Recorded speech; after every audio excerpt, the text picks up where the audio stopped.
శుక్లాంబరధరం విష్ణుం శశివర్ణం చతుర్భుజం ప్రసన్నవదనం ధ్యాయే సర్వవిఘ్నోపశాంతయే.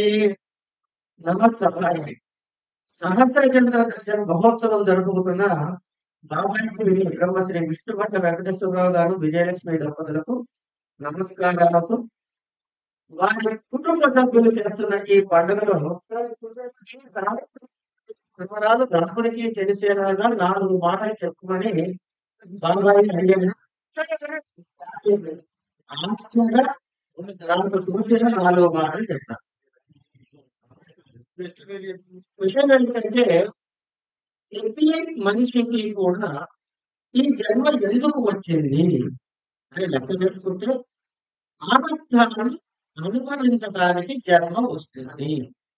ఆనందం అంటే ఏమిటి అంటే, ఈ క్షణానికి పూర్వం ఎన్ని జన్మలు మనం ఎత్తామో మనకి తెలియదు. ఇలా ఈ జన్మలలో మనం కొన్ని మంచి పనులు చేసి ఉంటాం, కొన్ని చెడ్డ పనులు చేసి ఉంటాం, కొన్ని ధర్మ కార్యాలు చేసి ఉంటాం, కొన్ని అధర్మ కార్యాలు చేసి ఉంటాం. ఈ ధర్మాధర్మ కార్యాలు చేయటం ద్వారా పుణ్య పాపములు అనేవి కలుగుతాయి. వీటిని అపూర్వం అని కూడా కొంతమంది అంటారు. ఈ ధర్మాధర్మములో కలిగిన పుణ్య పాపములను అనుభవించాలి. వీటిని ఏం చేస్తాము? మనం దాచుకుంటూ ఉంటాం ఒక సంచిలో, దాన్నే సంచితము అన్నాం. ఈ సంచిలో దాచుకున్న దాన్ని మనము చిన్న పొట్లాన్ని తినటానికి తీసుకుంటాం, దాన్నే ప్రారంభము అంటారు. అది అనుభవించడానికి ఈ జన్మ కలిగింది. దానికోసం మనకి జాతి, ఆయుర్భాగ్యములు ఈ 3 కలుగుతాయి. జాతాయుర్భాగ్యములు అంటారు. వీటిలో ఆగామి ఈ జన్మలో చేసే పుణ్యపాప విశేషాలని ఆగామి కర్మలు అంటారు. కనుక వీటి యొక్క మంచి ఫలితాలు పొందటానికి, సద్బుద్ధి కలగటానికి, మనుషులు సవ్యముగా వినియోగించుకోవటానికి జీవితంలోని కొన్ని ఘట్టాలలో కొన్ని శాంతి ప్రక్రియలు చేస్తారు. ఈ శాంతి ప్రక్రియలు ఇందులో 60 సంవత్సరాలు వచ్చినప్పుడు జరిగే ఉగ్రరథ శాంతి, ఇందులో ప్రధానంగా మృత్యుదేవతని, ఆయన అధిదేవత ప్రత్యధి దేవతలుగా ఉగ్రుణ్ణి, మృత్యుంజయుడిని అర్చిస్తారు. 70 ఏళ్ల వయసులో హేమరథ శాంతి అని చేస్తారు. ఈ హేమరథ శాంతిలో మృత్యుంజయుడు ప్రధాన దేవతగా, బ్రహ్మ విష్ణువులు అధిదేవత ప్రత్యధి దేవతలుగా అర్చించబడతారు. సహస్ర చంద్ర దర్శన శాంతిలో లక్ష్మీ నారాయణులు ప్రధాన దేవతలుగా, సూర్య చంద్రుడు అధిదేవత ప్రత్యధి దేవతలుగా అభిషేకించబడతారు. దీని తర్వాత 100 సంవత్సరాలు చూసినటువంటి పుణ్యాత్ములు ఎవరైనా ఉంటే అభిషేకమైనటువంటి శాంతి కూడా జరుపుకుంటారు. దానికి బ్రహ్మ ప్రధాన దేవత, విష్ణువు రుద్రుడు అధిదేవత ప్రత్యధి దేవతలుగా ఉంటారు. ఏమిటైనా సరే ముందు మనకు అర్హత సంపాదించుకోవాలి. ఏ పని చేయడానికైనా, ఏ శాంతి కర్మకైనా ముందు ఒక అర్హత కావాలి. ఏమిటి అర్హత అంటే శుద్ధి. ఏ పనైనా సరే శారీరక, మానసిక శుద్ధి లేకుండా జరిగితే ఏ ఫలితము ఉండదు. అలాంటి శుద్ధి కార్యక్రమంగా మొట్టమొదటిగా ఈ సహస్ర చంద్ర దర్శన శాంతిలో గాని, ఉగ్రరథ శాంతిలో గాని, హేమరథ శాంతిలో గాని ముందుగా మృత్తికా స్నానాలు అని చేస్తారు. ఈ మృత్తికా స్నానాలు గమనించినట్లయితే దాని సంకల్పాన్ని చూద్దాం. మమ జన్మాభ్యాసాత్ జన్మ జన్మ ప్రకృతి ఏతక్షణ పర్యంతం మధ్యే వర్తిని కాలే బాల్య యౌవన కౌమార వార్ధకేషు. వయసులో కానీ, అంటే వయసు గురించి చెప్పారు. జాగ్రత్త సప్త సుషుప్తి అవస్థాసు మన స్థితిని చెప్పారు. మనస్సుతోటి, జ్ఞానేంద్రియ కర్మేంద్రియాలతో చేసేవి రహస్యంగా గాని, ప్రకటంగా గాని, తెలిసి గాని తెలియక గాని, ప్రకాశంగా గాని తెలియకుండా గాని చేసినటువంటి సమస్త పాపాలు ఇవన్నీ కూడా నాశనమై మంచి కలగటం కోసమని శరీర శుద్ధి అర్థం ఏం చేస్తున్నారు? మృత్తికా స్నానాలు చేస్తారు. ఈ విధంగా మృత్తికా స్నానాలు చేయటానికి ముందు ఏం చేయాలి అంటే, మనం ఉన్న ప్రదేశం శుద్ధిగా ఉండాలి. మనం బాగా శుద్ధిగా ఉండాలి. మనం ప్రపంచమంతా అశుద్ధిగా ఉండాలి. అందుచేత ఈ శుద్ధి కోసమని పుణ్యాహవచనము అనే కార్యక్రమాన్ని నిర్వహిస్తాం. ఈ పుణ్యాహవచన కార్యక్రమం అయిన తర్వాత మృతికా స్నానం ప్రారంభిస్తాయి. ఏమవుతారయ్యా మృతికే హనమే పాపం యన్మయానుష్కృతం కృతం మృతికే బ్రహ్మ దత్తాసి కాశ్యపేనామి మంత్రితాః అని ముందు మాత్రం చెబుతారు. అంటే ఏమిటి? నువ్వు వచ్చే సృష్టించబడి మంత్రమైనటువంటి మృత్యు నా పాపాలను నేను చేసినటువంటి దుష్కృతములైన పనులలో కూడా నాశనము చేయుగాక. ఇలా జరిగితే ఏమిటవుతుందయ్యా? ఒక పాపం పోతుంది. కలిసిన తర్వాత ఇంటికే దేహి మే పుష్టిం స్వయం సర్వం త్వనిశ్చితం. నీకంటే సమస్తమంతా ఉందయ్యా, అందరిగా దగ్గరికి నాకు ఆఖరి ప్రసాదించు, నాకు అన్ని మంచిని చేకూర్చు. తర్వాత త్వయా గతేన పాపేన నీ చేత సంహరించబడిన పాపముల చేత అంటే నాకు పాపములు కూడా అసలు అనుకుగా ఇది ఒక శక్తి ఇది అనేటటువంటి విషయంతో ఇది వర్తికల స్థానాలను స్పందిస్తుంది. ఇకపోతే తర్వాత గాయత్రి మహామంత్ర అశ్వత్థ ప్రదక్షిణలు చేయిస్తారు. ఈ అశ్వత్థ ప్రదక్షిణలు దానిలో ఉండే ఎనర్జీ లెవెల్స్ ని బట్టి కలుపుకుంటున్నారని చెప్పి ప్రయత్నాలు చేస్తున్నారు. కానీ మన జన్మల దుర్నత ఏమిటంటే మన ఋషులు ఇవన్నీ దార్శనికులు దర్శించారు. దర్శించి ముందే చెప్పారు. అది మనం ఆచరించడం మన బాధ్యత. కనుక ఈ విధంగా మనం శుద్ధులమే తర్వాత ఏం చేస్తాడండి? ఎవరిని చేస్తున్నది ఎలా తెలిపేది మనిషి అంతే సందర్శన తీసుకుంటే ఈ 83 సంవత్సరాలు వచ్చిన పెద్ద మనిషి ఇది ఎంత విశేషమైన విషయం ప్రతి కార్యక్రమంలో మనం గమనించాలి. తర్వాత గురుస్థుతి ఇష్టదేవత స్థుతి చేసి సార్థముఖం చేస్తారు. ఈ సంఖ్య ఏ పనికైనా విఘ్నాలు లేకపోతే వినాయకుడు అందిస్తారు. కానీ మహాగణపతి పూజ సూర్యాభవచనం ఇది అంతా శరీరం శుద్ధి కావాలి. ఈ శుద్ధి కావటానికి ఉచ్చగర్భాసన గోక్షీరము, గోనది, గోగురు, గోమంత్రము, గోమయము ఈ ఐదుని పంచకర్మములుగా నుంచి పుట్టినాం కాబట్టి ఈ పంచకర్మలలో ముసలను మూర్తిత్యాలన్నీ వేసి ప్రాసన చేస్తాము. ఇష్టమైన మంత్రం ఉంది. మంత్ర చేసిన ఆ తీర్థాన్ని మంత్రపూర్వకంగా స్వీకరించడం ద్వారా లోక సమస్త దోషములు పరిహారం అవుతాయి.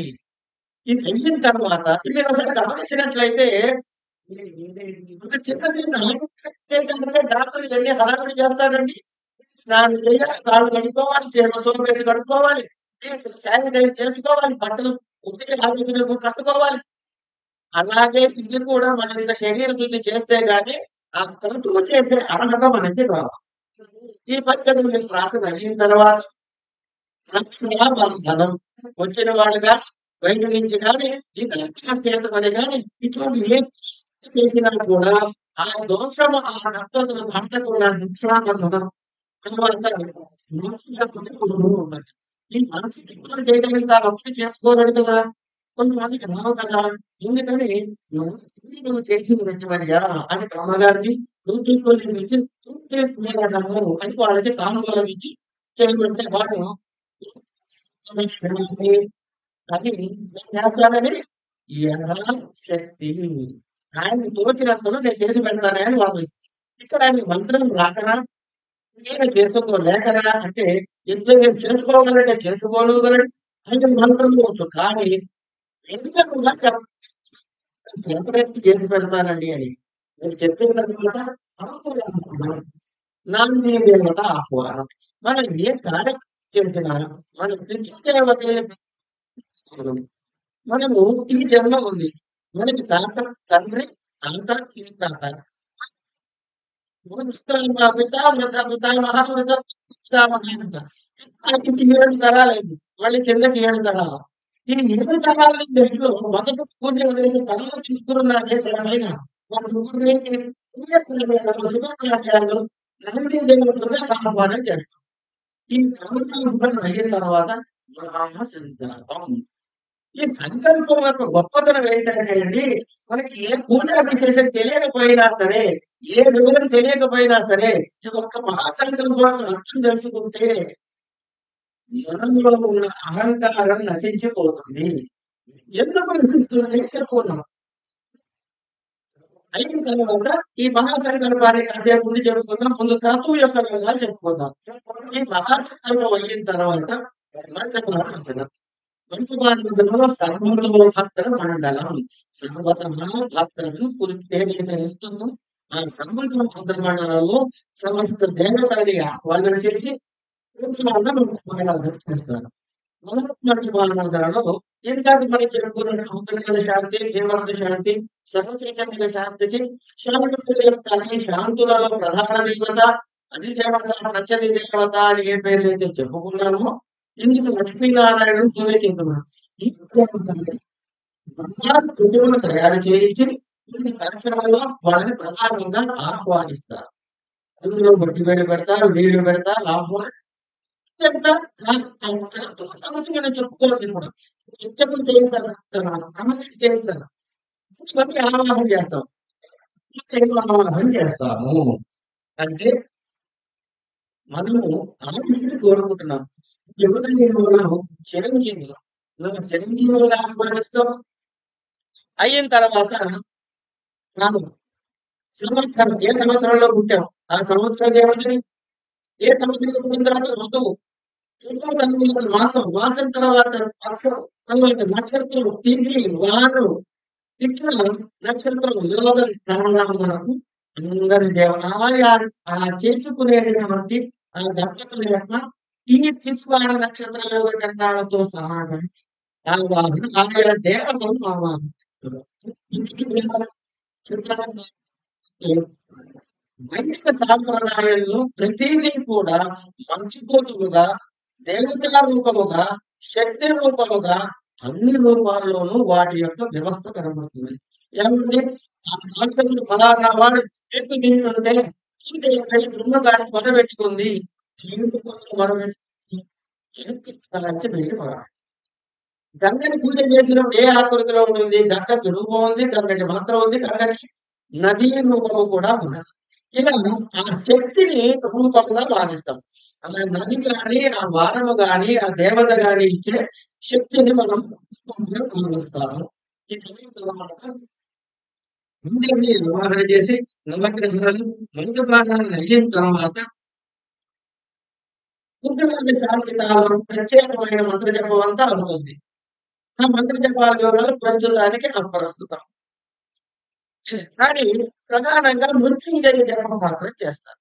ఈ ఆవాహన చేసిన ప్రతి దేవత యొక్క మంత్రాలు ఎంత జపం చేశారో దశాంశము తర్పణం చేస్తారు, దశాంశము హోమం చేస్తారు. ఏ విధంగా హోమం చేసిన తర్వాత ఈ కలశాలలో ఆవాహన చేసినటువంటి మంత్రపూత జలముతో మా కుటుంబం తాలూకు పిల్లలు మామూలు అందరూ కలిసి కూర్చుని శతక్షిద్రాభిషేకము అని చేస్తారు. ఈ శతక్షిద్రాభిషేకము అత్యంతమైనటువంటి అనుభూతమైనటువంటి కార్యక్రమం. ఇక ఇలా మనం చెప్పుకున్న తర్వాత మహాసంకల్పం దగ్గరకు వచ్చాం. మనం రోజు సంధ్యావందనం చేసుకునే అలవాటు ఉన్న వాళ్ళు కూడా ఏం చెబుతారో చూడండి. ఏం చేస్తారు సంధ్యావందనం? ఎక్కడ సంకల్పం అంటే ఏమిటి? 2 విషయాల గురించి మాట్లాడాలి. ఒకటి దేశం గురించి, 2 కాలం గురించి. మామూలుగా ఏం చెబుతాం? మమో భారత దుర్దక్షిణ పరమేశ శుభే శోభనే ముహూర్తే మధ్య బ్రహ్మణ ద్వితీయ పరార్థే శ్వేతవరాహ కల్పే వైవస్వత మన్వంతరే కలియుగే ప్రథమ పాదే జంబూ ద్వీపే శతవర్షే జంబూ ద్వీపే అక్కడ ఆపితే కాలం వచ్చింది.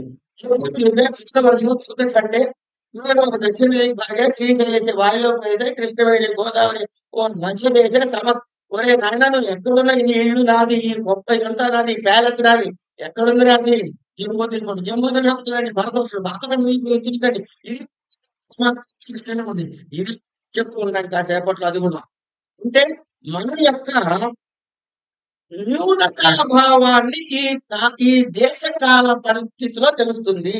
అది ఎంత అల్పంలో ఈ నిత్యం నేను చదవటంలో తెలుస్తుంది. ఇక కాలము ఎక్కడి నుంచి మొదలెట్టావా నీకు తెలిసిన కాలం ఎంత అయ్యా నిన్న తెలుసు నిన్నకు వెనక మొన్న మొన్నకి వెనక మొన్న అట్లా ఇంకోటేదో మనం చెప్పయ్యా చెప్పగలవా చెప్పలేము కనుక కాలము అది మొదలెంటో చెప్పలేము.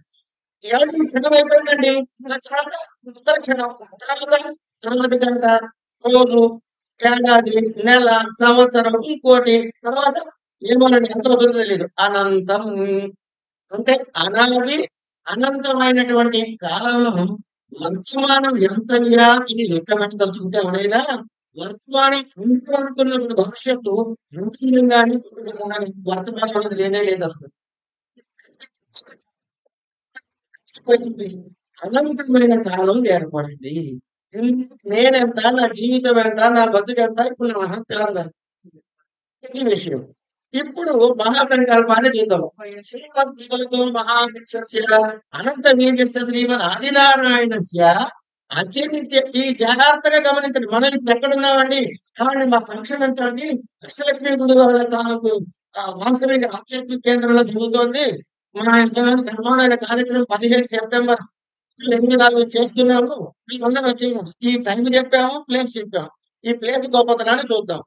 ఎక్కడుందయ్యా ఈ వాసవి కేంద్రము అంటే ఆది నారాయణస్య అత్యంత అపరిమితమైన శక్తిలో విశ్వస్య అనేక కోటి బ్రహ్మాండాలలో ఒకటైనా అనేక కోటి బ్రహ్మాండాల ఏకతమే ఒకదానిలో బ్రహ్మాండాల్లో ఒకటి ఇందులో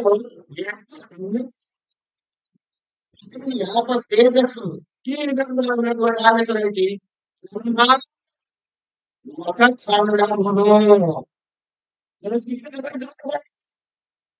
ఖండములు ఇది ఎవరింది ఎట్లా ఉంది ఈ ఖండం కూడా సకల అధిష్టాన రూపముగా దంశ్రాంతులతో ఉన్నటువంటి 8 వ్యక్తులా ఉన్న 8 గజములు మోస్తున్నది బ్రహ్మాండాన్ని అంటారు. ఆ దిగ్గజాలు మోస్తూ ఉంటే మన కింద అనేటువంటి పాతాళాలు అధోలోకములు ఉన్నాయి. అయినా వల్ల భూలోక భూములలో భూలోకమనే ఉన్నాయి.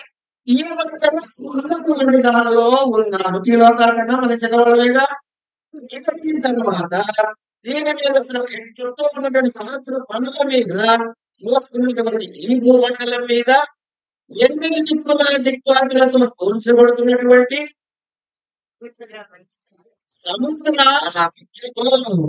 సముద్రాల మధ్యలో ఉన్నటువంటి ఈ సప్తద్వీపాలలో సప్త కులపర్వతాలలో విరాజిల్లుతున్నటువంటి ఎక్కడ నవఖండ మండలంలో అనుభూమిలో దండకారణ్యంలో ఇట్లా చెప్పుకుంటూ వస్తే ఆ శ్వేత కాంబోజ సౌమ్యం చాలా పేర్లు చెప్తాను.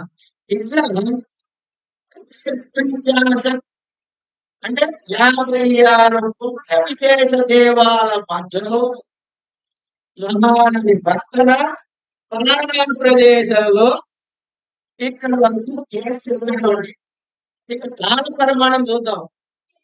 అనేక పదార్థములు ఆ పదార్థాలకి కొన్ని అయిన తర్వాత ఏమండి వీటిలో శ్వేత వరాహ కల్పంలో ఉన్నాం. ఈ శ్వేత వరాహి స్వయంలో స్వామి బుద్ధ రైవతి ఇట్లా ఒక్కొక్క వరాహ కల్పాన్ని తీసుకుంటూ పోతే ఆ కల్పాల తర్వాత ఈ కల్పాలలో ఉన్నటువంటి దానిలో శ్వేత వరాహ కలిపే మన్వంతరం మన్వంతరం 14 మనువులో గత మన్వంతరంలో ఉన్నాం.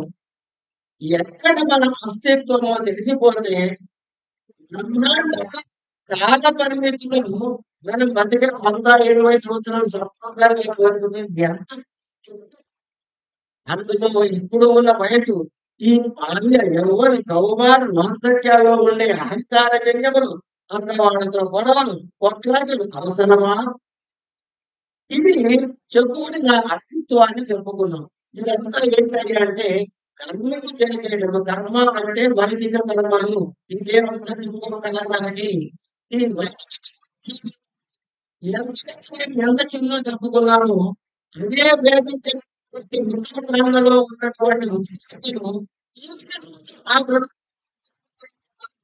ఈ జీవుడు ఆ చైతన్యం అని నిర్మించేటటువంటి విషయాన్ని జ్ఞానకాండలో చెబుతుంది. ఈ విధంగా అనేకమైనటువంటి దేశ కాల పరిస్థితులని మనం గమనించుకుంటూ మనం చేసే ఈ కొత్త విశేషాలని మనము తెలుసుకోవడం జరిగింది. ఇకపోతే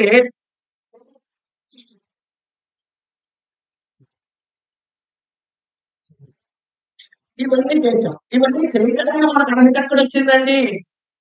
ఇవన్నీ చేయడానికి మనకు అర్హత ఎక్కడొచ్చిందండి అంటే ప్రతి మానవుడు పుట్టడానికి ముందు ఒక జీవి పుట్టడానికి ముందే కొన్ని సంస్కారాలు జరుగుతాయి. పుట్టడానికి ముందు కొన్ని సంస్కారాలు, పుట్టిన తరువాత కొన్ని సంస్కారాలు, సర్దుకున్న తర్వాత మరికొన్ని సంస్కారాలు. అంటే పుట్టడానికి పూర్వము, పుట్టాక, గతించిన తర్వాత కూడా సంస్కారాలు చెప్పబడ్డాయి. సంస్కారాలంటే ఏమిటండి? మనని మనం శుద్ధి చేసుకోవడానికి. ఈ విధంగా జరుగుతుంది ఇది. అంటే ఒకటి ఈ సంస్కారాల వల్ల దోష నివృత్తి జరుగుతుంది. లేదా ఇది విశేషమైన గుణం కలుగుతుంది. లేదా కొన్ని లోపాలుంటే వాటిని పూరించే సంస్కారాలు ఉంటాయి. అంటే దోష నివృత్తి గాని, విశేషమైన ఫలితము గాని, లోపములు పూరించుట గాని అనే 3 పేటల పద్ధతిలో ఈ సంస్కారాలు జరుగుతాయి. మరి ఈ ఆవు పాలకు లీటర్ కొంత ఆడవాళ్ళైతే బాగా చెబుతారు ఈ విషయం. నాకు ఆవు పాలు లీటర్ తెచ్చి అలా ఏమీ చేయకుండా పెడితే ఎన్ని రోజులు ఉంటాయమ్మా? రోజా? 2 రోజులు? ఫ్రిడ్జ్ లో పెడితే 2 రోజులు. తర్వాత పాడవుతాయిగా? అని అదే ఆవు పాలను తీసుకెళ్ళి పొయ్యి మీద పెట్టడం అనే ఒక చిన్న సంస్కారం చేయడం ద్వారా ఇంకొంతకాలం ఉంటుంది. అదేనండి ఒక చిన్న పెరుగు ముక్క వేయడం అనే తోడు పెట్టడం అనే మరొక సంస్కారం ద్వారా పెరుగవుతుంది. పాల కన్నా ఎక్కువ కాలం పెరుగుతుంది. ఈ పెరుగుని చీకి వెన్న తీస్తే వెన్న పూత మరింత కాలం ఉంటుంది. చాలా గమనించండి నేను చెప్పే మాటని. మరింత కాలము ఉంటుంది. ఆ వెన్న పూసని కరిగించి నెయ్యి చేస్తే చిన్న సంస్కారం మళ్ళీ నెయ్యి ఎప్పటికీ పాడు కాదు. మీరు గట్టిగా మాట్లాడితే ఆయుర్వేదంలో 100 సంవత్సరాలు నెయ్యి తీసుకుంటే అద్భుతంగా మందులు పనిచేస్తాయని కేరళ శివాలయంలో నిత్యము నేత్యాభిషేకం చేస్తే ఆ నెయ్యి 100 సంవత్సరాలు ఉంది అక్కడ పోయి తెచ్చుకుంటారు ఆయుర్వేద వైద్యులు. ఇక జరిగినది ఏమిటి అంటే పాలుగా ఉన్న దానిని సంస్కరించడం ద్వారా దానికి ఏం జరిగిందయ్యా అంటే ఆ పాలకి ఆంక్ష పెరిగింది. అలా సంస్కరించబడి నెయ్యిగా మారాక అనమడిన స్థితి వచ్చింది. అంటే నాశించని స్థితి వచ్చింది. ఈ దేహానికి కూడా అలా సంస్కారాలు చేయగా నశించని స్థితి పొందడానికి కావాల్సిన అర్హతలకి కలిగిస్తుంది. ఇలా మనకి అనేక సంస్కారాలు ఉన్నా కూడా వీటిని 16 సంస్కారాలుగా చెప్పారు. పుట్టడానికి ముందు గర్భాధానము, పుంసవనము, సీమంతము అనే సంస్కారాలు చేస్తే జన్మ తర్వాత జాతకర్మ, నామకరణం, నిష్క్రమణ, అన్నప్రాసనం, చూడాకర్మణ, కర్ణవేద, అక్షరాభ్యాసం, ఉపనయనం, వేదాంత ఆరంభం, కేశాంత సమావర్తన వివేకం చేస్తారు. మరణానంతరం పనిచేసి అక్కడ కూడా సంస్కారమే అది. ఈ సంస్కారాలు చేయడం ద్వారా మనకి అనేకమైన సుఖాలు కలుగుతాయి. ఇక్కడ ఒక చిన్న విషయం చెప్పాలంటే మనం ప్రస్తుత తల్లిలో ఉన్నాం. ప్రతిదీ మనకి సంశయమే. పాపం కృష్ణుడు చెప్పాడు అప్పటికి సంశయాత్మ వినిశ్యతి అని. మనం వింటామా? మన అనుమానం మనమే. ఏమండి ఈ సంస్కారాలు చేస్తే నిజంగా పనికొస్తాయా? అలా జరుగుతాయా? అని ప్రశ్నలు వేసేటటువంటి వాళ్ళు కూడా మనకి దొరుకుతారు. ఇది కేవలం వాళ్ళు అవ్వదండి. ఈ ప్రశ్నలు వేసేవాళ్ళు ఒక విషయాన్ని గమనించాలి. మనం డాక్టర్ దగ్గరికి వెళ్దాం. కొంచెం నిర్మూలమాటంగా ఉన్నది ఉన్నట్టుగా చెప్పే డాక్టర్ గారు మనకి దొరికితే మనకంటే దొరుకుతుందో చెప్పలేం కానీ దొరుకుతుంది అనుకుందాం. అలా దొరికినట్లయితే డాక్టర్ గారు ఏం చెబుతారు మనకి? 80-90% పైన జబ్బులన్నీ కూడా సైకోసోమాటిక్ నేచర్ అంటారు. అంతేనా? అదో 90% జబ్బులు గుర్రం మీద పడటం ద్వారా గుర్రం ఎక్కించినప్పుడు శరీరం తెచ్చుకుంటుంది. అంటే గుర్రంలో పడినటువంటి భావజాలం ప్రకృతి దానికి చర్యగా మారుతుంది. ఎందుకంటే ఒక మనిషి తెచ్చి పెట్టగలిగితే శరీరానికి మనసు అదే మనసు శరీరానికి శుద్ధి తెచ్చి పెట్టలేదు. కానీ సైకోసోమాటిక్ డిజార్డర్ ఎందుకు పెట్టుకోవాలి? సైకోసోమాటిక్ రియాక్టర్ ఎందుకు పట్టుకోకూడదు? ఇవి అది ఈ సంస్కారాల యొక్క ఫలితము. కనుక ఈ విధంగా ఇంకొకటి, మనసు యొక్క చేష్టల ద్వారా, మనసు యొక్క సంకల్పం ద్వారా అనేకమైన సుగుణాలు కలుగుతాయి అని రీసెర్చ్ చేసి కనుక్కున్నారని ఈనాడు చెప్పుకునే రీసెర్చ్. నమస్కారం. ఇలాంటిది ఎప్పుడు మనం ఎప్పుడు చెప్పారు. కానీ విశ్వసిస్తే మనం నమ్మకూడదు. రీసెర్చ్ చేసేనే నమ్మాలనే భావజాలంలో మనం ప్రస్తుతం కలుగుతుంది. ఇది ఇలా ఉండగా కనుక అన్నీ కూడా శ్రద్ధగా చేయటం అవసరం. అయితే ఏమంటే ఒక ప్రశ్న వేసుకుందాం. మనకు మనం ఒక ప్రశ్న వేసుకోవాలి. చిన్న ఉపకథ చెప్పాలి ఇక్కడ. అందుకని ఈ ప్రశ్న. ఏం చేసినారు, ఎవరు ఏం చేశారు అని చెప్పాలి కదా ప్రశ్న. ఉపకథ అంటే కథ చెప్పాలి కదా నేను. ఈ కథ చెప్పాలంటే నాకు గుర్తు రావాలి కదా ఏ కథ చెప్పాలి అని. ఏంటంటే కృష్ణుడిని తీసుకుందాం. కృష్ణుడు అంటే కృష్ణుడు ఎప్పుడు కూడా పాండవుల ఇంట్లో భోజనం చేయలేదా? ఎక్కడ భోజనం చేశాడుగా? వాళ్ళింట్లో చేశాడు, వీళ్ళింట్లో చేశాడు, వీళ్ళింట్లో చేశాడు, వాళ్ళింట్లో చేశాడు. మరి కుచేరుడు పెట్టిన గుప్పెటటువులకే అంతంత ఇచ్చాడు. మరి మీరందరికి ఎందుకు ఇవ్వలేదు? కుచేరుడు గుప్పెటటువులు పెడితే ఆయన కష్టైశ్వర్యాలు ఇచ్చారు. రెండో మెతుకు తింటే తనగారికి తగ్గట్టు ఇచ్చాడు. మూడో తిండికి ఆపేందుకు కథ విన్నాం కదా. మరి విన్నప్పుడు ఇంతమంది ఇళ్లలో తిన్న వీళ్ళందరికీ ఎందుకు ఇవ్వలేదు? అరణ్యవాసం ఎందుకు పడింది కర్మ అంటే ఇక్కడ కుచేలుడు తాను పెడుతున్నాను అనే సంకల్పం చెయ్యలేదు. ఒకటి. మనస వాచ కర్మణ కుచేలుడు చెప్పిన శబ్దము ప్రధానం. ఓ సర్వాంతర్యామి అన్నాడు. అంటే కృష్ణుణ్ణి కృష్ణ పాలవారు సఖా కాదు, సర్వాంతర్యామి అయిన పరమాత్మ ఇదిగో కూర్చుని ఉన్నాడు. ఏ సంకల్పంతో పరమాత్మని ధ్యానం చేస్తానో ఆ ఫలితాన్నే మనం అనుభవిస్తాము. కనుక డబ్బులు తెలియని చేస్తే అదే ఇస్తాడు. ఏమి వద్దంటే అన్ని ఇస్తాడు.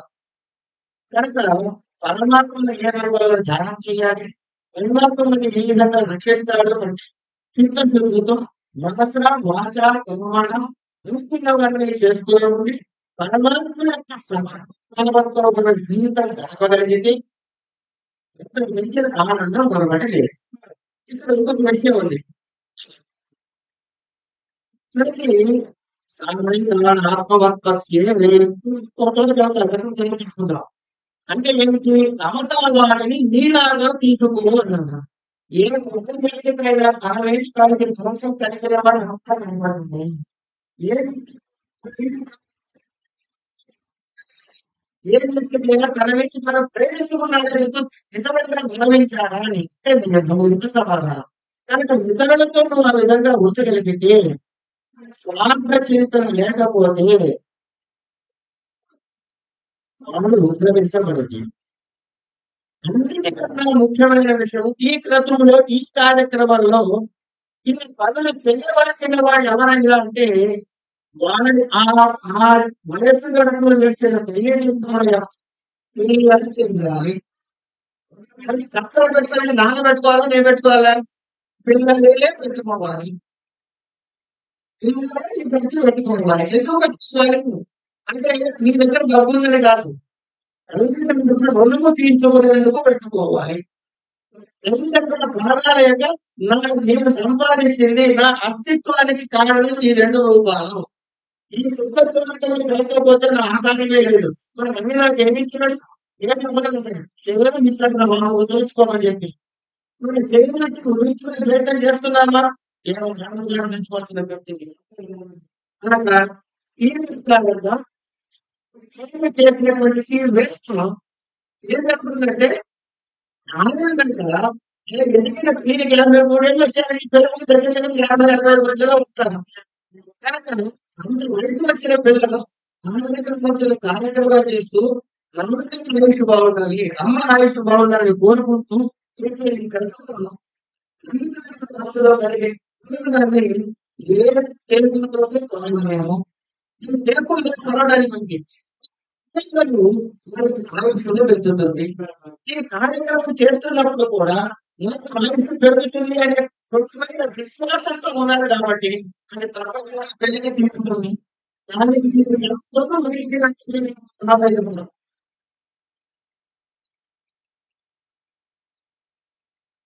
ప్రశ్న వాళ్ళ ఇష్టం ఏంటంటే అందులో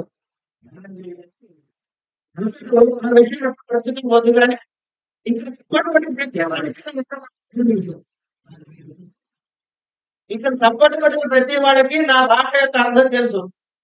ఆయన ఎంత మొండితనంగా నేను బతికి బట్ట కట్టి నిలబడతా అని నిలబడ్డాడో అంత గట్టిగానే నిలబడ్డవాడు బాబాయ్. ఆ శరీరంలో ఎన్ని ఆపరేషన్లు అయినా ఆయనకే గుర్తుండేదో నాకు తెలియదు. పిన్ని గుర్తుండే ఎందుకంటే సంచిపోయాక రిపోర్ట్లని కానీ ఎంత ఆరోగ్యంగా ఉన్నాడు, ఎంత ఆనందంగా కూర్చొని పనిచేస్తున్నాడు. కారణం ఏమిటి? సంకల్పం. శారీరకమైన చేతకానితనము మానసికమైన బలముతో ఆయన తోట చేయిస్తున్నది అనేది మనకి ప్రత్యక్షంగా కనబడుతూ ఉంటే మనసు యొక్క గొప్పతనాన్ని కూడా ఇక్కడి నుంచి ఉదాహరణ ఉంటున్నాను. ఇలా ప్రతి వారికి ఇక్కడికి వచ్చి ఆయన పాద పూజ చేసాం. చేస్తే జరిగింది ఏంటయ్యా? పాద పూజ చేస్తే 4 పూలు ఆయన పాదాల మీద వేయటమా? గణపతి పూజ చేశాను. సుబ్రహ్మణ్యేశ్వర స్వామి వెళ్ళి అన్ని నదులను స్నానం చేసి కదలకుండా కాళ్ళ మీద పూజిస్తే ఏమొచ్చింది? గ్రహానికి వచ్చి వచ్చింది. కనుక అలాంటి ఆ శక్తి ఆ పాదాలకి ఉన్నది అని నమ్మి చేసిన వాడు ఎప్పుడూ కూడా వృద్ధి చెందుతారు చెందుతారు చెందుతారు. ఈ 4 మాటలు చెప్పే అవకాశం ఇచ్చినటువంటి పిన్ని బాబాయ్కి ఇంకొకసారి నమస్కారం చెబుతూ విన్న మీ అందరికీ కూడా కృతజ్ఞతలు చెప్తూ సర్వంగా